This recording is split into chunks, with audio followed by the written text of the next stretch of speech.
Do you want to see an actual manifestation come true? Then listen in because I manifested master hypnotherapist Jim Curtis to come on the show today.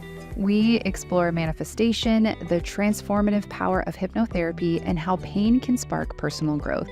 Jim reveals the often overlooked truth about manifestation. It's about removing internal blocks, not acquiring things. We dive into the emotional threads that shape self-acceptance, the importance of balancing masculine and feminine energies, and how gratitude and community support can lead to true fulfillment. This was a fun one.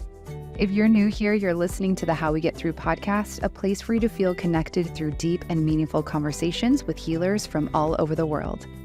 I'm your host, Jen, a licensed therapist and founder and CEO of the How We Get Through app.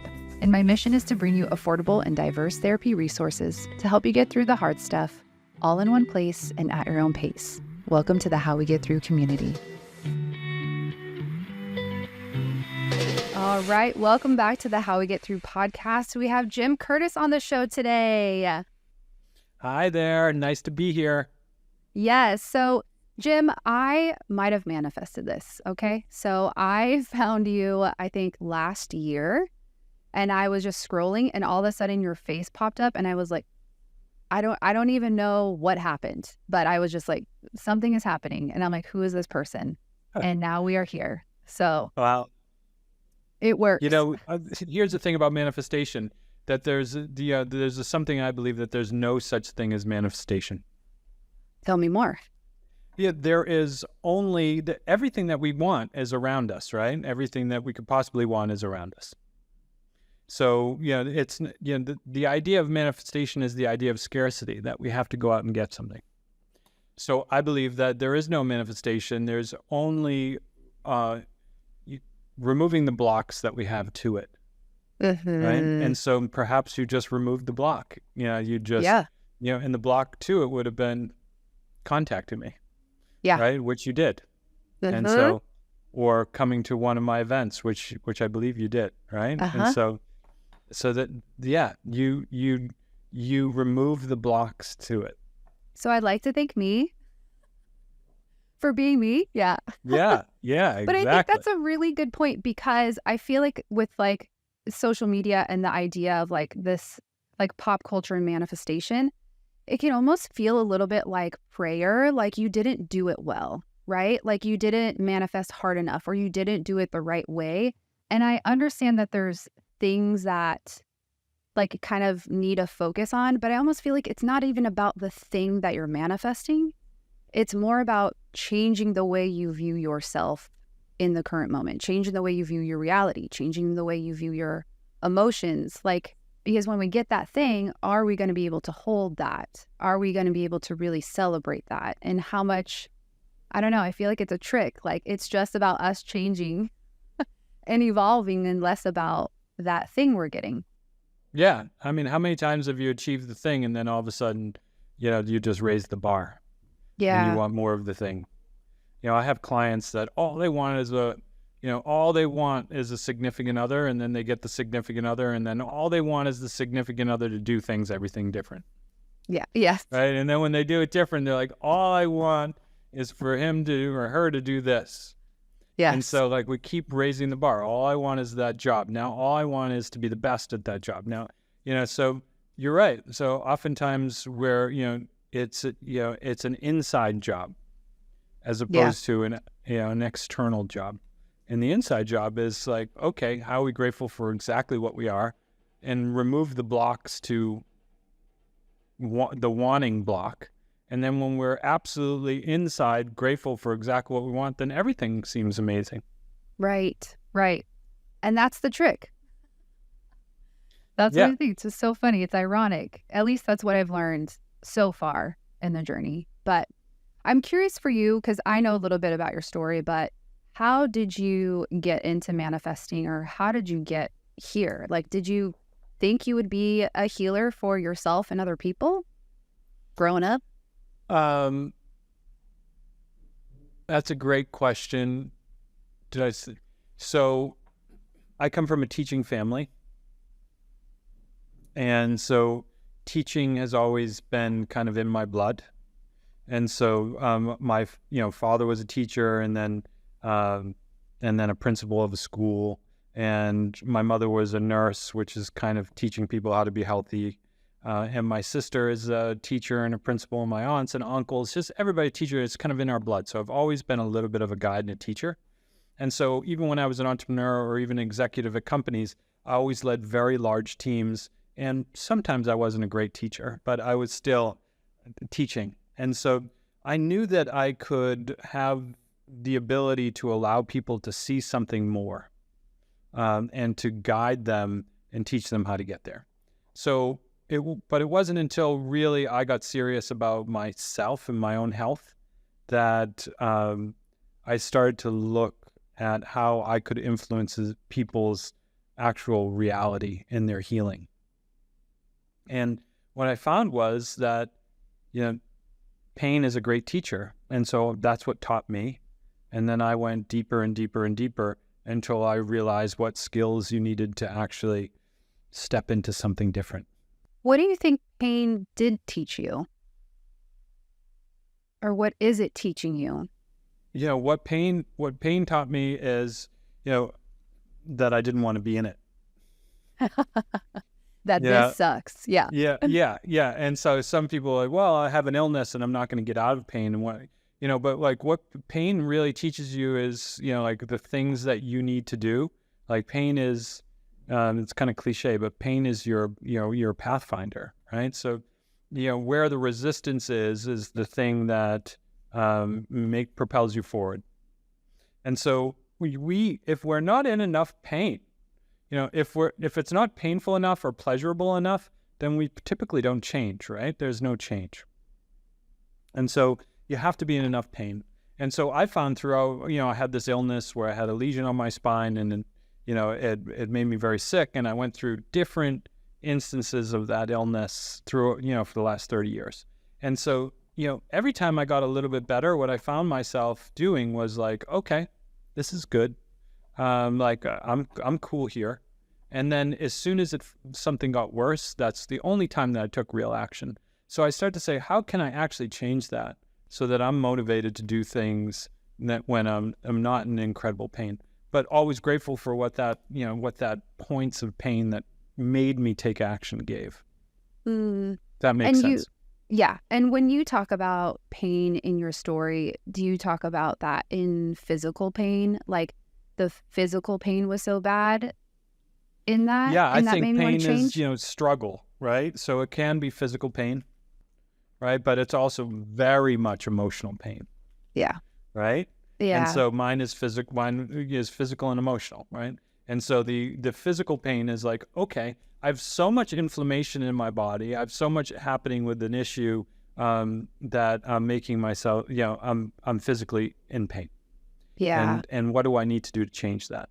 Change your diet, change in businesses that I've run, like the Institute of Integrated Nutrition really taught you how to do that well. So like, what are the things that I need to change? But most of the time, the inflammation in your body is coming from the inflammation in your mind and in your heart, right? And it's this, okay, what is it that I'm doing in life that needs to change so that I'm in more congruency with where I want to be? And that's, not lonely, not anxious, not overthinking, not all those things. Yeah. When you pull a thread, because you've had this since you were 18, did I make that up? I was 20. I got really sick at 20 years old. Okay. If you can like kind of pull the thread emotionally for you, what do you think that narrative is? And I'm sure, God, we've like lived so many lives since 20 years old, but like what? Are you saying that I'm old? No, I'm saying that we all are old. All right. Jim, we're all old. I'm going to be 40. Okay. So for me, All right. 20 feels like, God, you're in 20, you're like, oh, I was a hot mess at 20. Right. Yep. But I think when you like pull that emotional thread, like, is there a theme for you of like really learning to like love myself or really learning to accept myself? Like, what do you think has been the emotional, I don't want to say lesson, but the thing that you've been holding?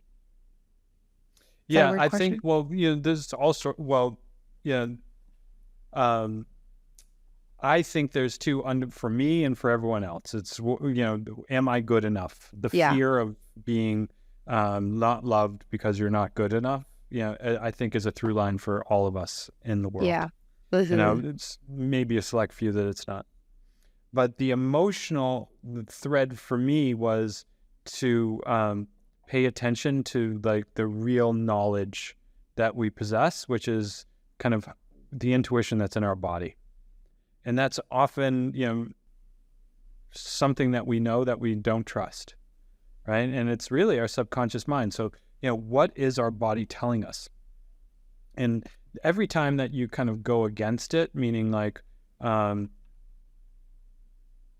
you continue in a job that, and ignore that you're constantly sick, stressed out, or continue in a relationship that has every red flag, your body just flaring all over the place, from anxiety in your stomach to your chest to panic to anxiety to sadness to addiction, all those things, and still making rational like arguments on why you should stay in, rationalizing it. It has been a thread that once I gave that up, everything changed. Everything changed because I started to say, oh, okay, like, I can't ignore this anymore. All the way until 2 years ago when I was in a very high stakes venture capital backed career, and I was just, I got really sick, and I said, oh boy, I wonder if this kind of mystery condition that I've had for this many years is just flaring up. And I'm like, oh, actually, let's see what happens when, I move to a place I like better. I leave my job and, and get more purpose in my life. And lo and behold, I felt much better very quickly. So, and we have to listen to what our subconscious and our body is telling us. Mm-hmm. And is that like 2 years ago when you started to like do groups for other people, or when did you start your kind of like spiritual journey? When did you become a hypnotherapist? Like, tell us the story, Jim. Tell us the story.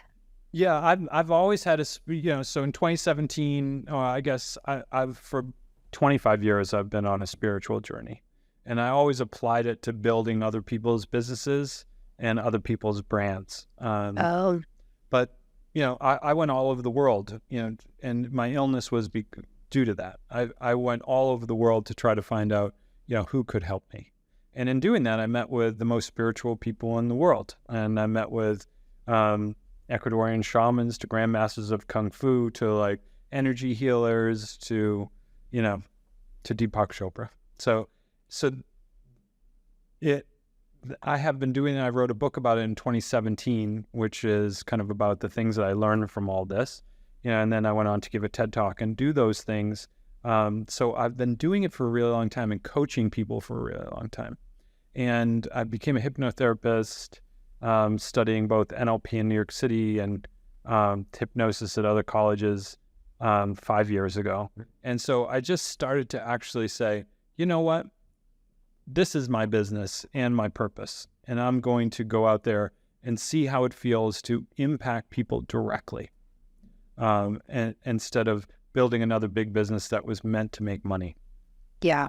And instead I wanted to see if I could, change people, change what their lives now.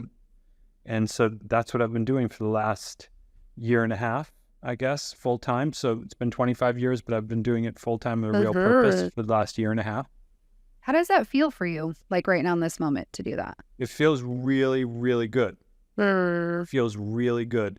And what I find is that as soon as I start to feel burnt out, it's because of the marketing and the social media and the content I have to create.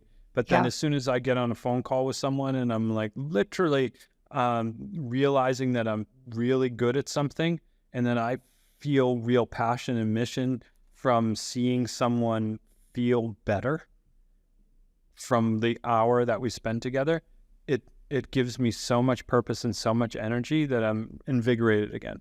Yeah. And then it just goes to, goes back to my old business school training, which is, you have to stay in your zone of genius. A lot of us get really, really sad and upset and not happy in life because we're trying to do everything outside of our zone of genius, right? And which is, like, we think we start a business, we become a coach or whatever it is, and we have to do absolutely everything. It's like, okay, we have to ask the question is like, how do I not have to do that so that I can only do what I'm good at? Because we'll be far more successful and happy and have more purpose if we can. Yeah. I love that. And so hypnotherapy, how has that impacted your life? Because I know obviously you do that for your clients, but what was that like for you in your own healing journey? So it started way back when I was walking with this really bad limp. And so I started to study consciousness, and I started to study our subconscious, right? And I realized in my studies that, a lot of these issues and beliefs in the mind-body connection is 100% outside of our conscious thought, right? So you have this thought, and every day it thinks it's leading us and purposeful, thinking, and we're making the decisions. But how can I tell myself that I really want that and then never achieve it? And it's because in our subconscious, our programming, what we were like the computer program that was imprinted upon us from birth to 7 or 9 years old, is what's truly leading this. It becomes our autonomic nervous system, right? So what that means is that everything from what we feel we're capable of to worthy of to, the habits that we have to why we do things, to our fears, to, is in our autonomic nervous system, along with our body's own ability to have reflexes, to have our heartbeat, to breathe, to heal without us telling it. All in control in our programming, all controlling us. So I started to think, well, perhaps I can tell my body to learn how to walk again by speaking to my programs. And so I went to a hypnotherapist about it for a little while, and I noticed my pain went down. But then there was a blackout in New York City. And at this time, I had like real issues, real neurological issues. I had to, I couldn't walk more than 3 or 4 blocks in New York City. I had the constant need to use the bathroom. It was just a mess, a real mess. And so I went to this hypnotherapist 3 or 4 times. She was pretty talented. And then we had a blackout in New York City.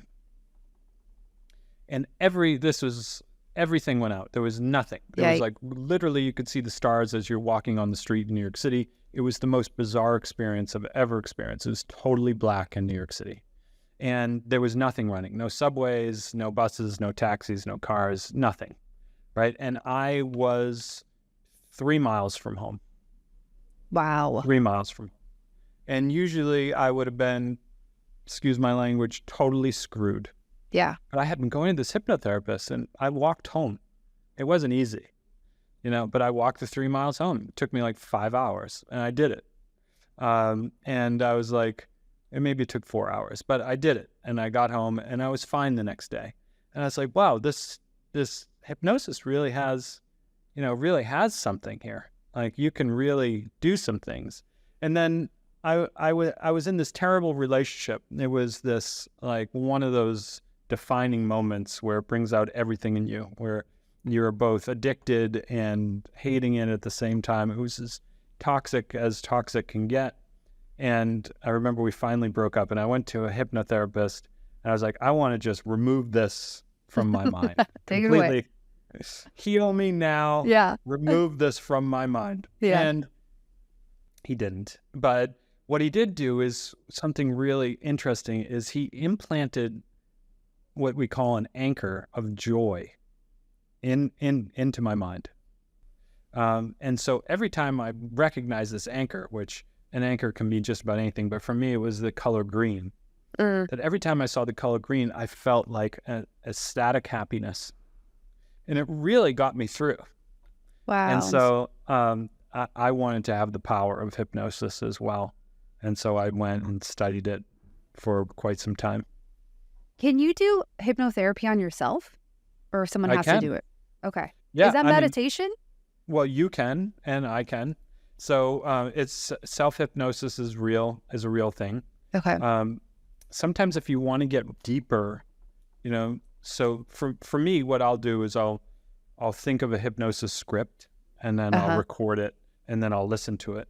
But you can also do it in terms of meditation, but you can also do it you can put yourself into a trance. How do you do that? Just as though you would get put into a trance. Like by listening to something or looking at something? Well, you can do it just by thinking. Did you come to my event? Yeah. In San Francisco, and did you? No. Not in San Francisco. Santa Monica. LA. Santa Monica. Yeah. Okay. And did you go into a trance during the hypnosis part?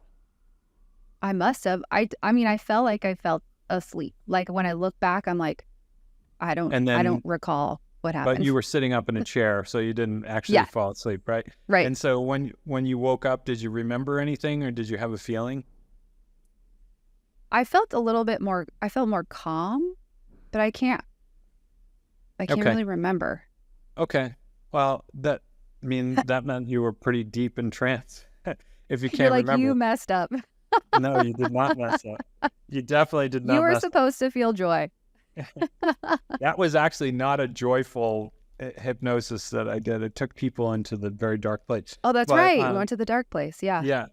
But so yes, anybody can, their self-hypnosis is real, and you can do it without having to record anything. You can kind of just get yourself into a relaxed state and then actually count downwards and go into the trance-like state. Okay. I think because I emailed you that I've only done a past life regression as like one, and that's like a different type of hypnosis. Have you done one of those before? I've done a few past life regressions. How many? 2 actually. So there was a man who wrote this book, Many Lives, Many Masters. He's like the master. His name is Dr. Brian Weiss, and he wrote this book, and it first started. If you haven't read Many Lives, Many Masters, you have to.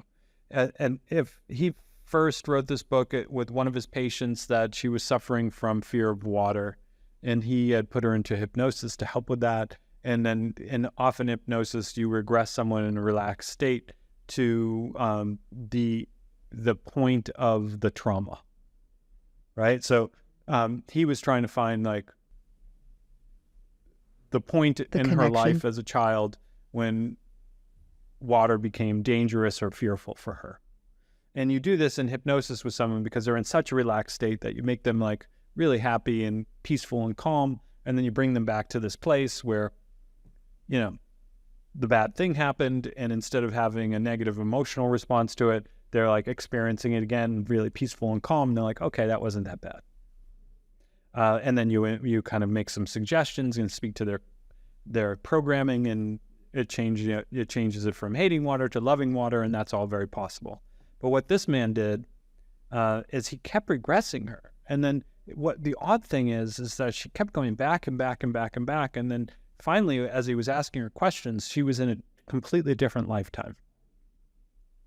And he's like, okay, well, that helped her. That like she had drowned in 2 lifetimes before, and now that helped her enough where now she doesn't even have any phobias of water, right? But what was interesting is in her deepest trance states, into her gamma state of brainwaves, whatever it was, these masters, which is what Dr. Brian Weiss deemed as masters, was these more evolved higher energies, higher souls that, came and gave him, advice on the universe. And so that's a little bit of a leap of faith. But as you read this book, I love it.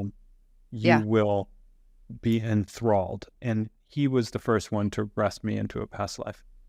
And then there was one other woman a few years later. Did you go into your past lives thinking like, what the hell is this like physical pain about? Like, did you want to know if that is something connected to a past life, or did that come up? Yeah, I didn't get there for myself, but in one of my past lives, I was a Native American, and I was, at the point of my death, I was running through the forest, and I was shot. And so I was shot in my back, so there was some correlation that perhaps that was something. But and another one, I was brought to a past life, and at the point of my death in this past life, I was alone in this little house that I had created. It was like in the 1800s. It was just made of barn board, and I could hear my horses. I had horses, and I could just hear them out around the house in the pasture as I passed away. And I absolutely love horses, and I love barn board, and I have this real affection for like Montana style kind of like horse ranches and homes, and it just makes so much sense. Yeah. Wow. Were Have you you been also regressed into a past life? Yes. I mean, I was a fairy, obviously.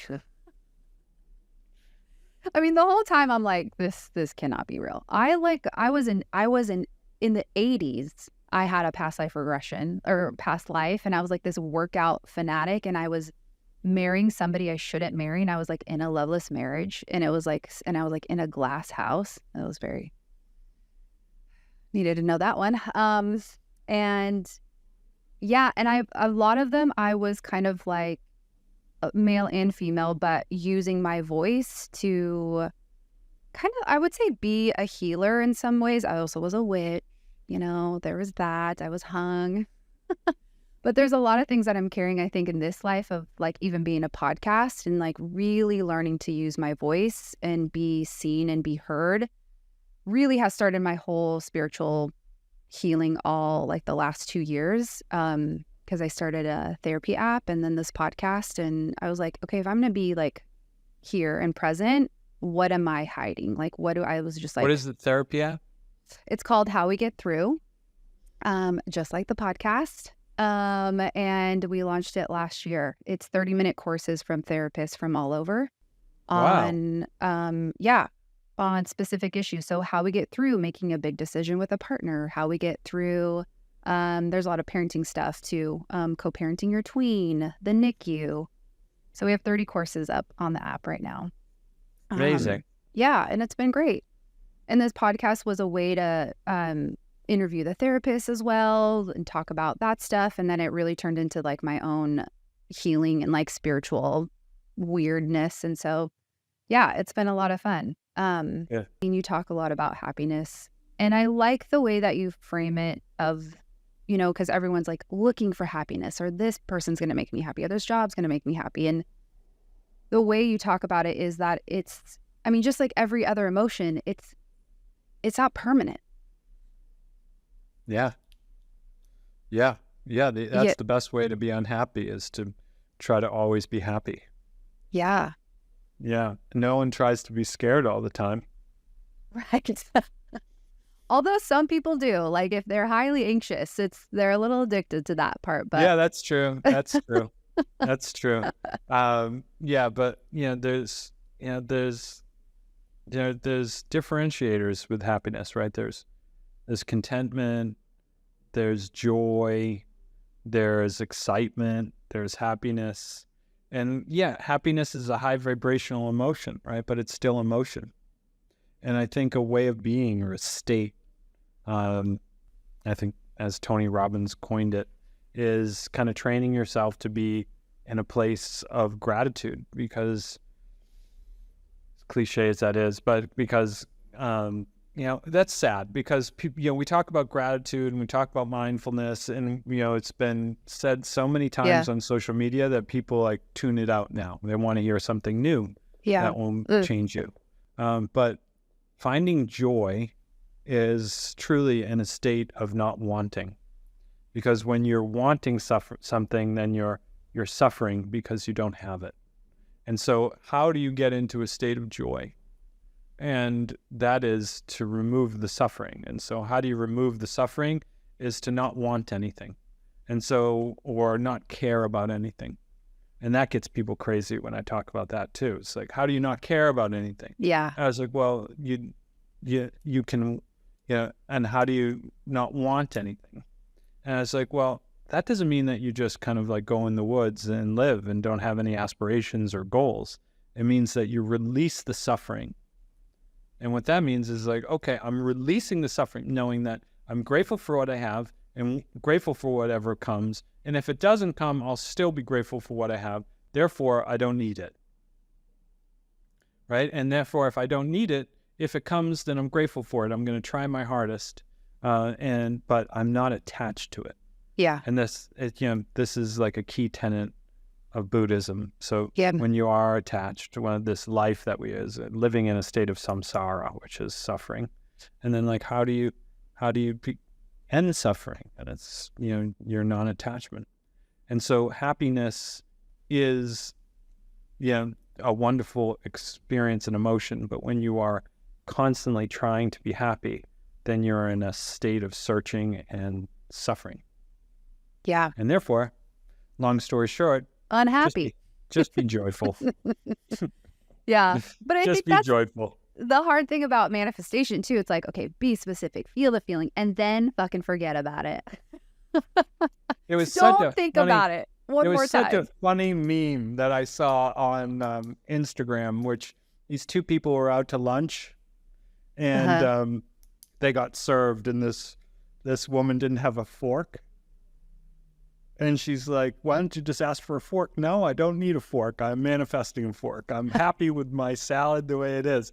And then the waiter comes, is like, what can I get you? And she's like, you don't need to get me anything. Oh my God. And it's like, that was there. But yeah. And so it's kind of, like all jokes aside, it's like, maybe not forget about it, but how do you just be in an elevated state so that you are not having to look for it? Instead, it's, it's just there. Yeah. I think because I'm a therapist and I don't know, turn spiritual, whatever, I feel like you almost have to match the vibration of the unhappiness first, of the sorrow, to really kind of accept it, to then kind of like bridge yourself to the gratitude in some way. Because sometimes it's a hard leap for people to be like, I'm so fucking unhappy. And then be like, but I am so grateful that I have this, this, and this. It sometimes feels like a bigger jump. For some people, it's easy. But I think for a lot of people, if they're really low, it's almost you kind of have to, you have to like accept the dark. You have to like really hold that space and be brave enough to be like, this is fucking terrible. And I feel awful. And this is also true, and this is also true, and this is also true. I have great friends and family. I am so grateful for this. I have this, I have that. It almost becomes like a holistic picture of being human. You know what I mean? And so it's, I don't know. That's how I kind of view it. Like, no, I agree 100%. That's like really, this toxic positivity movement where it's like, you can, so Joe Dispenza and others, and Tony Robbins, it's like totally true. You do not want to stay in that state. You want to get into a higher vibrational match to what you want, right? But like when you're in acute trauma, like, and you've just been diagnosed, or every day you have rippling feelings of pain, in your body, like, how do you actually be like, what? You know what? I'm grateful. So fucking grateful. I'm grateful that, there's sun in the world. Like, I'm grateful that I can breathe. Yeah. And it's like, that's really hard. So like, I think you're absolutely right. So, and what I think that is, this idea that we have to go through it. And tapping, EFT, emotional freedom technique, very much does this, right? I don't know if you've ever done tapping, but as you do, you're tapping on your meridians, right? And you're like, although I'm in so much pain, I completely love and accept myself. Although I hate my fucking life, and I completely love and accept myself. And you start to like, it's possible to start to reframe these things. Yeah. Because sometimes when we're stuck in that, we start to think that we have to be stuck in that there's no way out. Right? But there's always a tunnel with a light at the end. And things like EFT help change that. And I have another example of that. But sometimes we feel as though, we have to feel it. And then we go into a cave and we sit with it. And the cave has no exit. Yeah. Right? And so we're feeling it and feeling it and feeling it. And we're like, oh my God, this is dark in here. And there's a bear in here. And like, this is forever. When we actually feel it and go through a tunnel and there's a light at the end. And things like EFT help you do it. But also, hypnosis, hypnosis can help you heal bones, helps you heal faster. Hypnosis helps with PTSD. Hypnosis helps with trauma. So it's like, okay, yes, I feel it, I recognize it, but why does hypnosis help with dentistry and burn victims? Like, why can hypnosis turn off pain? Oh, okay, so my mind is more powerful than I could ever possibly believe. Yeah. If I can get a full-on root canal just by be putting into a deep, deep state of hypnosis, Wow. does that mean that I can also control my sadness, depression, and fear? Even in the worst circumstances, to look at a brighter, more grateful version? Absolutely. Mm-hmm. Yeah. Did you get a root canal under hypnosis? No, but I have all my teachers have like done that. Oh my, is that part of like the like threshold? You like, if you want There to are be... some people that will do that. There are case studies that I have like coming, like the people like broken bones and they've healed 5 times faster. It's like crazy, Wow. these case studies. But I've helped folks with OCD in one session, like done. Yeah. Yeah. Done. Other things like that. And it's like, okay, yes, this, should I feel my difficult feelings? Yes, you should. That also, like, if you're sitting with them for too long, then it's... Yeah. You don't need to be stuck. No in them. bueno. Yeah. Okay. Can we talk about Joe Dispenza real quick? Because Sure. I know you love him. I do like Joe. And he is great. So I was like, okay, I'm going to buy a couple meditations, whatever, right? So I start one and I'm like, I'm in the bath, I'm relaxing, it's on. And then he just starts yelling. You're in the bath? Yes. Oh, not that kind of meditation, right? Right. Yeah. I was relaxing, okay? Yeah. Joe is not that type of meditation. Joe is not like the meditation where you're in the bath. Yes. So Yeah. I couldn't like, my nervous system, I felt like I just couldn't even like get there. Yes. And then I was like, who does he remind me of? Like, because he sounds like someone. And I was like, he's like talk singing like the guy from the B-52. And I could not. Yes. Like, it's a big as a whale. Like, I won't sing it, but I like could not unhear it. And I was like, Joe, I don't know if I can do this, man. Like, Yeah. So is all his meditations like that? Or Yes. Okay. So, yeah, there are many different, so, Joe calls it meditations, but it's really hypnosis. Okay. And so there are many, there's mindfulness meditation, there's TM, there's so many different kinds of meditation, right? And they all do different amazing things. And with Joe, it's a very active, this is not like relax in the bath meditation. It's like, okay, I'm taking an active role in reaching the quantum. And that is not like... And you're going to fucking work for it. That is not candles and some light music. I'll say. Yeah. Because I couldn't return back. I was like, oh. Yeah, I've heard a few people say that. Is it just women? Have you heard women say that? Or the people that go to his events, which are quite extraordinary, actually, are like, it's like 80%, 70% women. So I know that. I mean, come on. I know that women like it as well. Yeah. Well, women are more inclined to heal themselves, I would say, than men are. I think you're right. Yeah. Which is sad. I think men are opening up to it more. Yeah. Right. But we have not really, everything is programming. Yeah. Our entire, and we have not really been programmed to be like, oh, you can be as vulnerable as possible. Yeah. And even when women say we want our men to be emotionally available and vulnerable, when they're like, oh Jesus, they're like, take it back. Like, oh, where's my masculine dude again? That's gonna carry me over the, save me when I need saving. So I can understand why guys are a little bit less inclined to just jump right in. Yeah. But I do think there's like, when a man can be emotionally vulnerable, there's a lot of safety there. And there has to be the trust in that you can throw me over the threshold. Do you know what I mean? Maybe. Like that can both exist. I mean, I think that's divine feminine, divine masculine, right? Like there's a flow in between. I mean, just like me, I can receive and I can take care, and then I can also be in action and do what I need to do and like start a business or do whatever. But I do think it's learning the flow for both men and women is difficult, but can be really helpful in relationships. Yeah, I agree. I mean, yeah, but have you been with a man that's crying at every movie and doesn't, wants to, just sit and eye gaze for a while and not have the masculine qualities? So like women don't want a man who's leading a little Jim, bit. I think you have a limiting belief that you need to scrub, because that sounds wonderful. Here's what I know, that this is the fact. This is I don't our think so.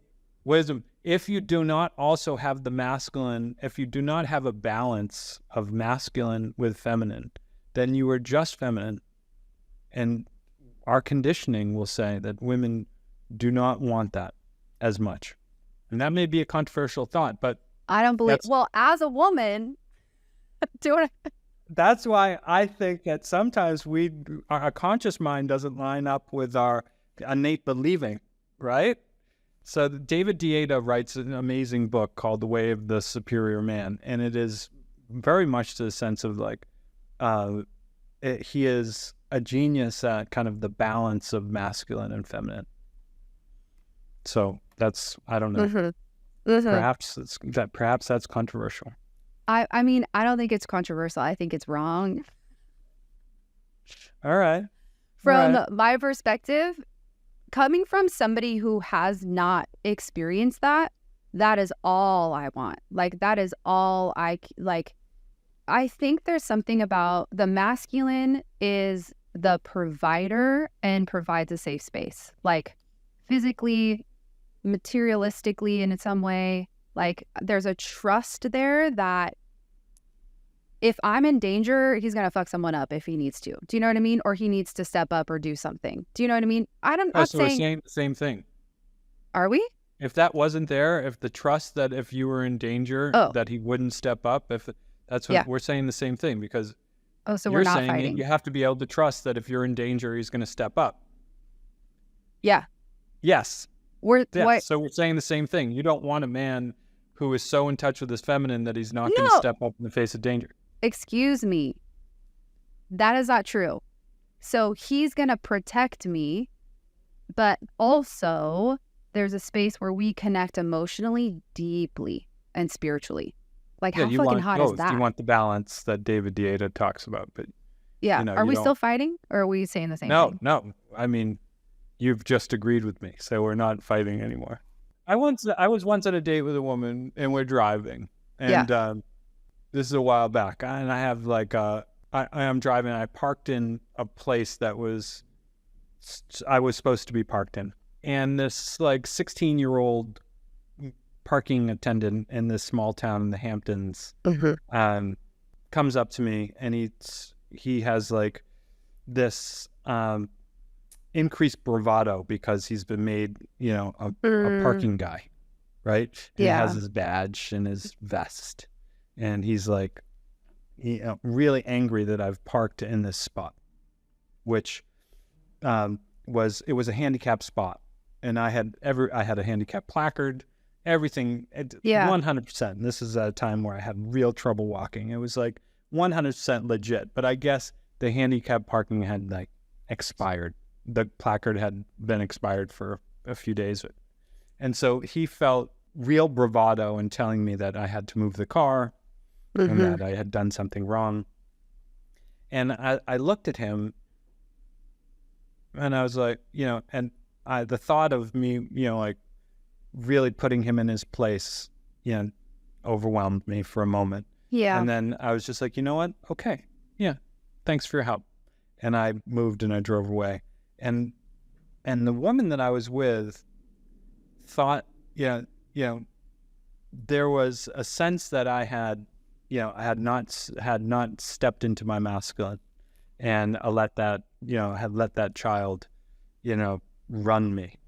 And I didn't believe that was true. Yeah. But I believe that there are many women out there that would have wanted in that situation their man to be this kind of this archetype of of strength, as opposed to this guy that's